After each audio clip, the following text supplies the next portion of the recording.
Ubu tuvugana Canada nayo yamaze kwiyongera mu bihugu byafatiye u Rwanda ibihano by'Uburayi. Mu itangazo ryayo cyangwa se ryasohowe n'abayobozi ba Canada bikorwa ku itariki 3/3/2025 rikorewe ahitwa Ottawa, Ontario Global Affairs Canada, nibwo iri tangazo ryasohotse. Ubwo ngira ngo urabyumva hari ku munsi w'ejo. Abaminisitiri benshi cyangwa se abanyacyubahiro, abaminisitiri b'ububanyi n'amahanga ndetse n'abaminisitiri b'iterambere mpuzamahanga nyine aba Canada ndi kukubwira, mbega abayobozi berekeranye na Minisiteri y'ububanyi n'amahanga y'igihugu cya Canada yatangiye igaragaza ko Canada inenga by'umwihariko ibikorwa biri gukorwa na M23. Muri iryo tangazo bakavuga ko bayinenga ibikorwa bikurikira. Canada mu bikorwa yagaragaje inenga umutwe wa M23, icyambere ni ugukomeza kugenda wigarurira igihugu cy'abandi cyangwa se ubutaka bw'ahandi, harimo umujyi wa Goma M23 yafashe igafata Bukavu. Mu tangazo icya kabiri bamaganye kandi ingabo z'u Rwanda, aho bagize bati turamagana ingabo z'u Rwanda cyangwa se RDF ziri ku butaka bwa Kongo zishyigikiye M23 cyangwa se bari gufatanya. Hano bari kuvuga yuko RDF ishyigikiye cyangwa se ikaba iri gufatanya na M23, bakavuga ko ibyo ngibyo ari ukubangamira ubusugire bwa Kongo ndetse bikaba no kurenga ku mategeko y'umuryango w'ububanyi n'amahanga, mbega ku umuryango w'abibumbye nyine, amategeko avuga ko nta gihugu ubundi kigomba kuvogera ubusugire bw'ikindi gihugu. Ubwo ngira ngo birumvikana yuko hano ngaha Canada yagaragaje uruhande ibogamira, ahubwo yavugaga ko u Rwanda yamaganye u Rwanda ruherereye mu gihugu cya Kongo rufatanyije n'umutwe witwaje intwaro wa M23. Muri make Canada iri kwamagana igihugu cy'u Rwanda ngo abasirikare b'u Rwanda bave muri Kongo. Canada ikaba iri gusaba impande zose ko zajya mu biganiro, ibi bishoboka guhita bihagarika bikanagarura amahoro, mbega bigahagarika intambara zabo. Canada niko ibyumva, mbega iri gusaba ko Kongo na M23 ngo turashyiramo n'u Rwanda, kuko bavuze ko abasirikare b'u Rwanda bari muri Kongo bajya mu biganiro by'amahoro, bikaba byo byahagarika iyo ntambara.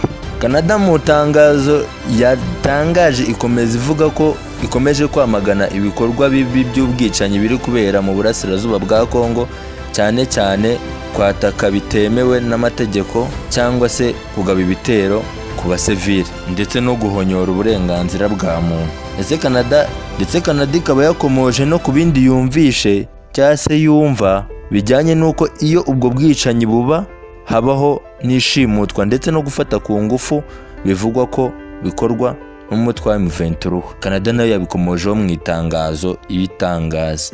Ndagira nkubwire yuko guverinoma y'u Rwanda imaze kubona iri tangazo nayo hari byasubije. Wumva iki kiganiro mpaka kirangiye, turaza kureba ibyo u Rwanda rwasubije. Canada ikaba mu tangazo ryayo yavuze ko ishyigikiye urukiko mpanabyaha mpuzamahanga kugira ngo abakoze ibyo byose ko bazabiryozwa.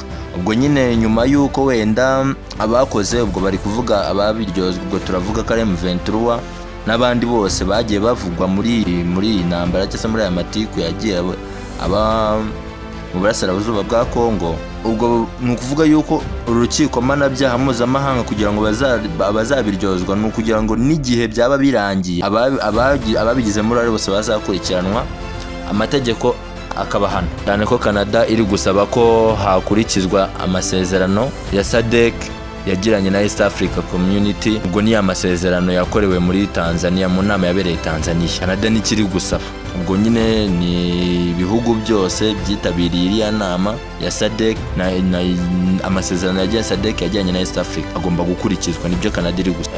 Canada hagana hasi mu itangazo yakomeje ivuga ati bitewe rero n'ibi byose biri kubera mu burasirazuba bwa Kongo, ati Canada twahise dufata ibi byemezo. Canada yahise ifata icyemezo cyo guhagarika gutanga uburenganzira bwo kohereza ibicuruzwa, by'umwihariko ibicuruzwa mu byerekeye tekinoloji mu gihugu cy'u Rwanda. Icyo ni igihano cya mbere. Ndetse Canada yahise ihagarika business nshya za guverinoma yagiranaga n'iyindi, mbega business zabaga hagati ya guverinoma ya Canada ndetse n'u Rwanda zahagaritswe.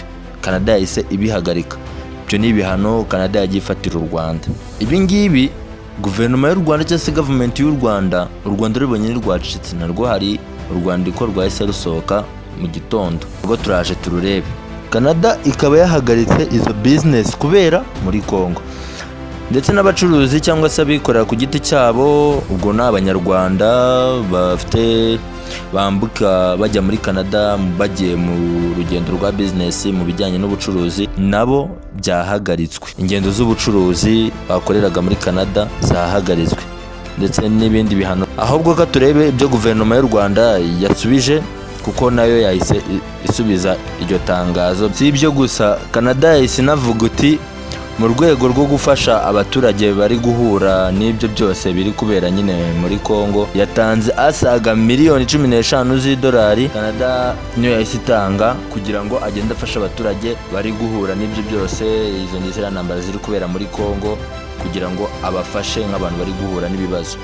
Canada yasoje itangazo isaba impande zose kubahiriza amasezerano yagiranye na SADC.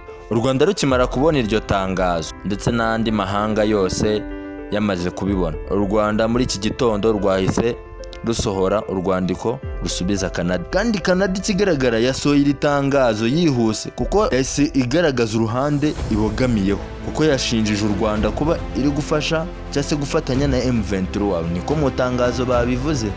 U Rwanda ngo nirukure ingabo zarwo ziri muri Congo. Mbega Canada yagaragaje uruhande yari ibogamiyeho. U Rwanda rero kimara kubibona, ibarwa cyangwa se urwandiko u Rwanda rwasohoye rwagize ruti: u Rwanda rwabanje rwamagana ibyo byose Canada yatangaje byo kwitirira u Rwanda ibikorwa bihungabanya umutekano wo mu burasirazuba bwa Congo. Kandi uko twagiye tubibona tunabyumva, ni kenshi cyane umukuru w'igihugu cy'u Rwanda His Excellency Paul Kagame yagiye avuga yuko u Rwanda, abasirikare b'u Rwanda nta hantu bahuriye n'ibiri kubera muri Congo. Ni kenshi cyane yagiye abihakana, ibyo ntabwo twabitindaho.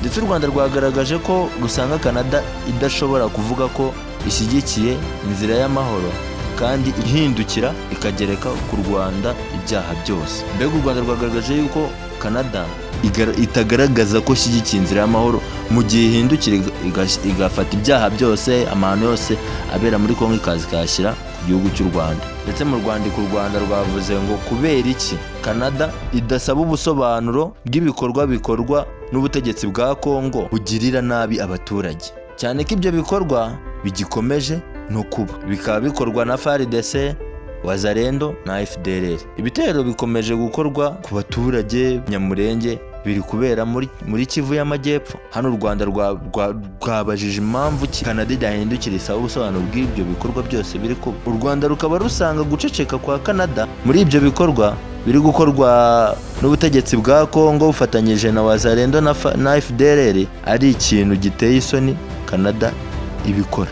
Kuba yareba ibyo bikorwa byose, kwica abaturage b'Abanyamurenge muri Kivu, bagahindukira bakaza bakabishyira ku gihugu cy'u Rwanda, kuba nta kibivuga idasaba ubusobanuro ngo ibusabe Congo, ibona ko ari igikorwa giteye isoni. Kandi kuko nawe ushyize muri logique ni ibintu byumvikana. Ibibera hariya kubera iki Canada nk'uko iri gusaba ubusobanuro u Rwanda, kuki idahindukira isaba ubusobanuro FARDC, kandi aribo bakora ibikorwa bibi bigayitse. Ibaze nawe kuba uyoboye, ibaze uyu munsi ubayoboye abaturage ukaba uhindukira abaturage akaba aribo bica. Urumva ntabwo ari imiyoborere myiza, ntabwo ari imiyoborere mizima.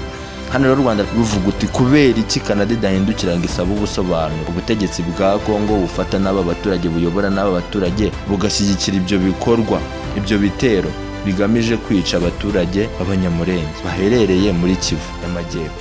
Ni byinshi byavuzwe, ujye mu binyamakuru, uvuye mu bindi binyamakuru, itangazo ryasohotse urisome urabibona. Mwibutsa yuko Amerika nayo bishoboka ko ibuze kohereza inkunga ziza gufasha Congo mu kwigarurira cyangwa se mu kwisubiza uduce tumwe na tumwe M23 yagiye ifata. Ibyo nabyo reka tubitegereze, tubitega amaso, turebe aho byerekeza. Musaba kuba wakora subscribe aho hasi, we ko subscribe ni byiza, warakoze kabisa, ni inkuru ikomeye. Ni Kantona TV show, nk'ibisanzwe ngende Selector Panther Boy, tuzatugenda tubana mu biganiro bigiye bitandukanye nk'ibi ngibi, tujya tumenya aho biri kugana, njya amakonza yanyabagezaho 5/5. Ciao, kora subscribe, ushyireho n'akazogera, ariko uko nshyizeho ibiganiro ujye ubasha kubibona. YouTube channel ni iyanyu, ntago ariyo kuvuga ngo ni iyanjye, ni iyanyu, kuko niho muzamusanga ibintu byanyu. Utanga n'igitekerezo muri comment ni ingenzi.